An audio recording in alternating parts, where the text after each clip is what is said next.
வலுவின்மையின் பலம். மனுக்குலமே அச்சத்தோடு மண்டியிடுவதாக, அகிலம் முழுவதும் அஞ்சி நடுங்குவதாக.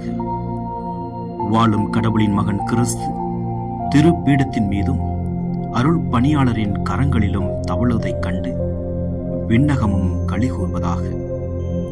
ஓ வியப்புக்குரிய உயர்வே, மகத்தான தாழ்வே, உயர்வான தாழ்ச்சியே, தாழ்ச்சி நிறை உயர்வே, அகிலம் அனைத்தின் ஆண்டவரும் கடவுளும் கடவுளின் மகனுமானவர் நமது மீட்பிற்காக தம்மையே ஒரு சிறிய அப்பத்துண்டிற்குள் மறைத்துக் கொள்கிறார்.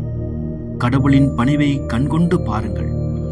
அவர் உங்களை உயர்த்தும் விதமாக உங்களையே நீங்கள் தாழ்த்துங்கள். உங்களை முழுவதுமாக அவர் ஏற்றுக்கொள்ளும் விதமாக உங்களை முழுமையாக கையெழுயுங்கள்.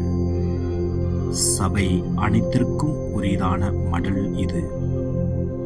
இன்றைய சிந்தனை: இறைமகன் தன்னை ஒரு அடிமையாக மாற்றி சிலுவைச் சாவை ஏற்றதோடு நில்லாமல் யாவராலும் கையாளப்படும் ஒரு சிறு அப்பத்துண்டாக மாறுவது நம்மை சிறப்படைய செய்வதற்காகவே என உணர்வோம்.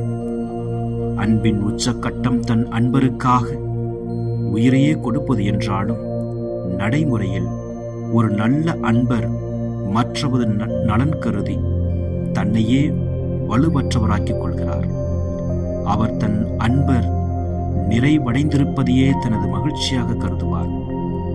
அன்பை சிறப்புறச் செய்வது நமது ஆற்றலும் வலிமையும் அல்ல, மாறாக நமது கையளிப்பும் மற்றவர் வலுப்பெற தன்னை வலுவின்மையாக்குவதும் தான் என்பதை நாம் உணர வேண்டும்.